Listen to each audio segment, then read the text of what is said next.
안녕하세요. 회생 파산 전문 변호사 장현정입니다. 개인회생을 신청하시는 분들이 전세 보증금이 있는데 개인회생이 가능한지 여쭤보시는 경우가 많으신데요.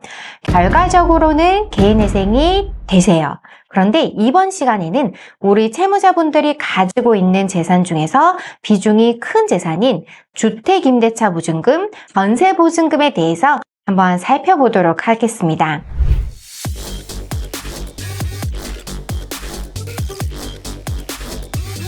주택임대차 보증금, 전세보증금의 경우 주택임대차 보호법 대상이 되는 경우에는 서민의 주거 안정을 위해서 보증금 중 일정 금액은 소위 소액보증금이라고 하는데 이러한 일부 금액을 공제해주고 있어요. 이때 사실 청산가치 보장의 원칙을 먼저 이해를 하실 필요가 있으신데요. 개인회생에서 가장 중요한 원칙이 청산가치 보장의 원칙인데요. 채무자가 청산할 때 채권자가 경매에 붙여서 회수할 수 있는 채무자 재산의 가치를 청산가치라고 하는데 채무자를 회생시키는 경우 최소한 청산가치 이상은 변제되어야 한다는 것이 청산가치 보장의 원칙이에요. 임대차 보증금에 대해서 말하면서 청산가치를 말씀드리는 이유는요. 보증금의 경우 청산가치는 보증금 전액이 아니라 보증금 중 압류금지 금액을 뺀 금액이 청산가치이기 때문인데요. 주택임대차 보호법에서 서민의 주거 안정을 위해서 보증금 중 일정 금액은 소위 소액 보증금이라고 해서 채권자가 압류할 수 없도록 정해두고 있고요. 채권자가 압류할 수 없기 때문에 청산가치에서 빠지는 것이에요. 참고로 말씀드리면요. 예금과 급여의 경우에 있어서는 185만 원, 보험 해약 환급금의 경우에는 150만 원이 압류금지 금액이고요. 임대차 보증금 중 압류금지 금액은 지역별로 다른데요. 얼마인지 한번 살펴보겠습니다.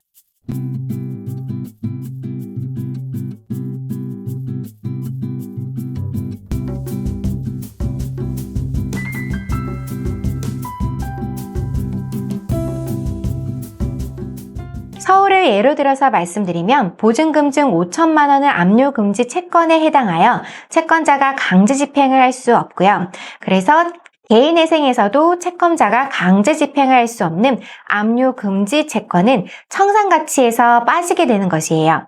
그런데 서울의 경우 보증금이 1억 5천만 원이 넘으면 주택임대차 보호법이 적용되지 않고요.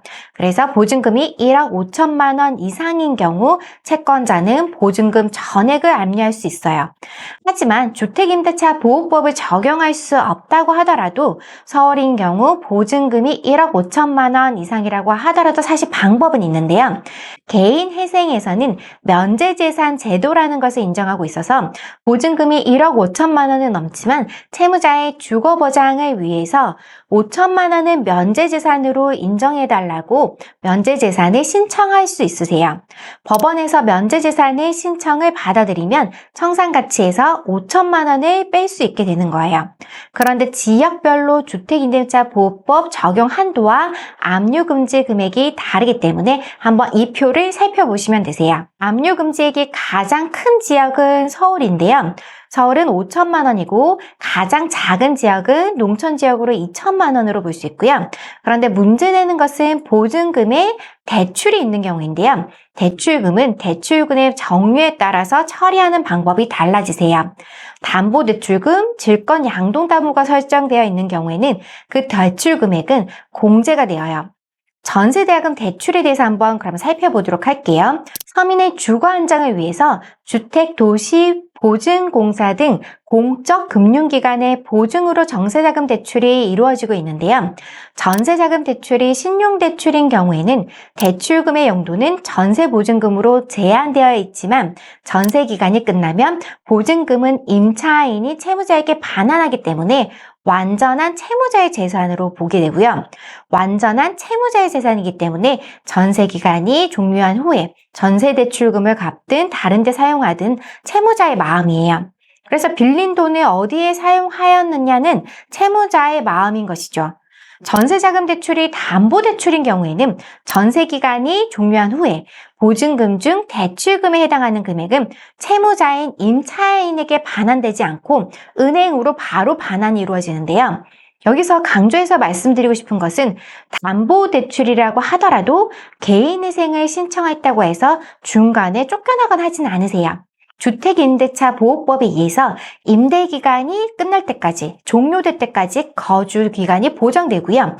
정리하게 되면은 전세자금 대출이 신용대출인 경우에는 보증금은 모두 임차인, 채무자 거가 되고 담보대출인 경우에는 은행 거라고 할 수 있는데요. 청산가치 계산할 때도 담보대출 잔액은 보증금에서 제외가 되는데 청산가치 계산할 때 소액보증금, 담보대출 잔액은 중복으로 공제가 가능하세요.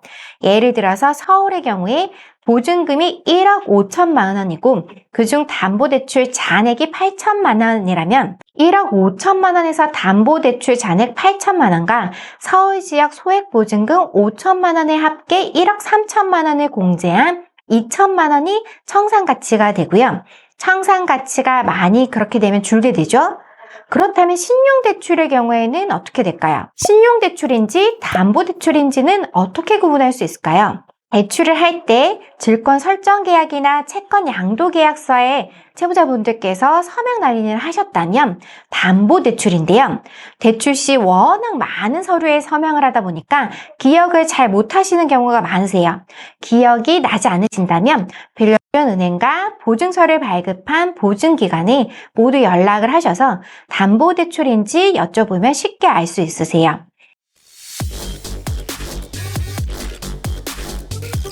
신용대출과 담보대출의 차이가 변제금에 어떤 영향을 미치는지 이해가 되시나요?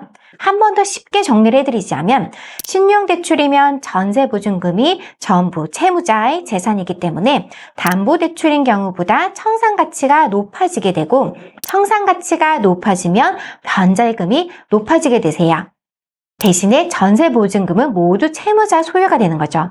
반대로 담보대출이면 신용대출인 경우보다 청산가치가 낮아지니까 변제금이 낮아지고 대신 전세보증금 중 담보대출액은 임대차 기간이 종료하면 은행이 가져가게 되는 거예요. 지금까지 개인회생을 신청할 때 주택임대차 보증금, 전세보증금을 어떻게 하는지에 대해서 한번 알아보았는데요. 잘 이해가 되셨을까요?